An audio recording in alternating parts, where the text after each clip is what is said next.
Osinbajo deserves award for patronizing local healthcare services, NMA. The Nigerian Medical Association, Kogi chapter, has eulogized Nigeria's Vice President Yemi Osinbajo for undergoing medical treatment locally, describing him as a true leader. Mr. Osinbajo on Saturday underwent a successful surgery for a leg fracture at Duchess International Hospital in Ikeja, Lagos State. A statement jointly signed by NMA Chairman Dr. Abubakar Al-Hassan and its Secretary Dr. Chimeze Odebwani on Sunday in Lokoja commended Osinbajo for his great leadership, saying he deserved an award. The attention of the Kogi State chapter of the Nigerian Medical Association, NMA, has been drawn to the successful treatment of the Vice President, Professor Yemi Osinbajo, by a team of Nigerian doctors in a Nigerian hospital following an injury he sustained while playing squash. NMA Kogi commends this great leadership style of the Vice President and is deserving of the award. The Vice President has acted like the late Mandela. Okay, first of all, before we move on, the statement saying the Vice President has acted like the late Mandela, let us just be careful, in making comparisons. He just underwent treatment. He didn't do it. I think it's very disrespectful that you're going to compare Professor Yemi Osinbajo to Mandela. Osinbajo probably has his rights in what he's done and his accomplishments, but thank God that his surgery went well, but who should be taking the credit here? Should it be the Nigerian doctors or the Vice President? That's the question. But then we're pushing it. Let's not do too much. I know Nigerians love to hype, but you can't say the Vice President has acted like Mandela. He says like, I'm not saying is Mandela, but even in making comparisons and similarities, personally, I think it's quite disrespectful. Maybe for them, it's a big thing. However, I don't think it's something we should liken to a Mandela character. It doesn't. Just me. It continues. The highly cerebral Vice President didn't resort to flying out of the country to Berlin, Paris, or any of the advanced countries of Europe or America for medical tourism.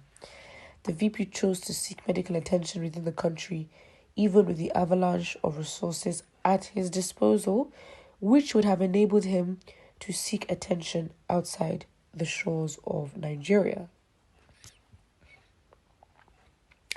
NMA Kogi sees this display by the Vice President as great patriotism and should be applauded, the association said.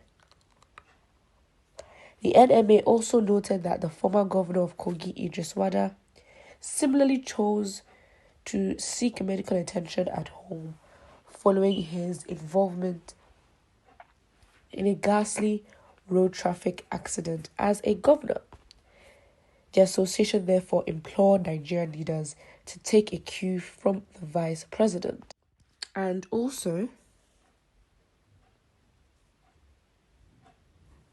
believe in the nation's health institutions and its professionals, who are among the best trained in the world. The association enjoined the government to fund Medicare development in Nigeria better and also develop hospitals to standard for healthcare delivery of the highest standards.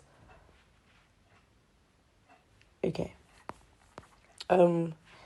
First of all, this is just highly dramatic, highly unnecessary because, again, he got an injury from playing squash, and so he got treated.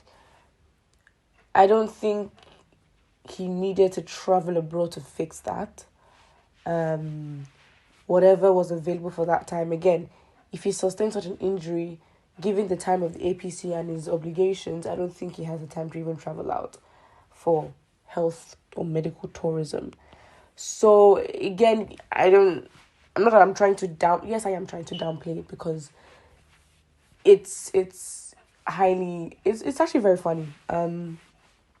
He received treatment, and even if he did, yes, he did. It is the doctors that are meant to sort of be given the praise. I know if we wanted to be that dramatic and we wanted to highlight and make something out of this whole situation, it should just be praising the doctors, really, because they treated the vice president, and it was a successful surgery, because it's the skill that made the surgery successful, right? So I think it's the doctors that should get the praise, and but I think it's not, I don't know, it's okay, it's all right.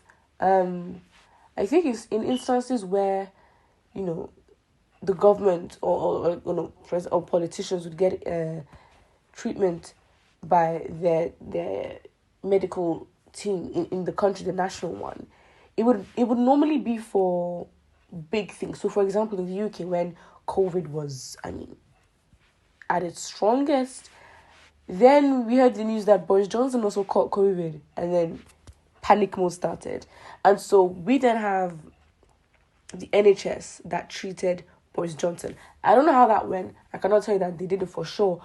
But if anything, because the medical care took care of, the National Health Service actually took care of Boris Johnson, that gave the rest of the citizens hope and faith in its medical system, that this thing that we do not know, that has just ravaged the whole country, we can sort it out with the resources that we have. In that instance, I'd say yes, this is where we can praise the medical team and praise the president, if he was in that regard. But I think for an injury in the leg, again, just be happy that there's the surgery was successful. And yeah, it's as simple as that. Yes, he could have gone out anywhere, but I think it's giving bare minimum. I think it's very much shameful that one of the first instances of your vice president using your national healthcare system, then we're out here praising, you know. So yeah, I think it's okay. It's not, you can't liken it to Mandela. Okay, we're pushing it. We are really, really pushing it. If we're going to liken this to Mandela, and they should be, facing, and using the medical system in Nigeria anyway. If we're talking severe illnesses where we need expert researchers, because things happen even in the UK sometimes. Patients may be referred to other countries for medical help. Doesn't mean that the country's health system is not good, but for majority of a lot of illnesses, the Nigerian health system should be able to fix it. Yeah, that's what I think. Put what you think about it in the comment section below. Do not forget to like and subscribe.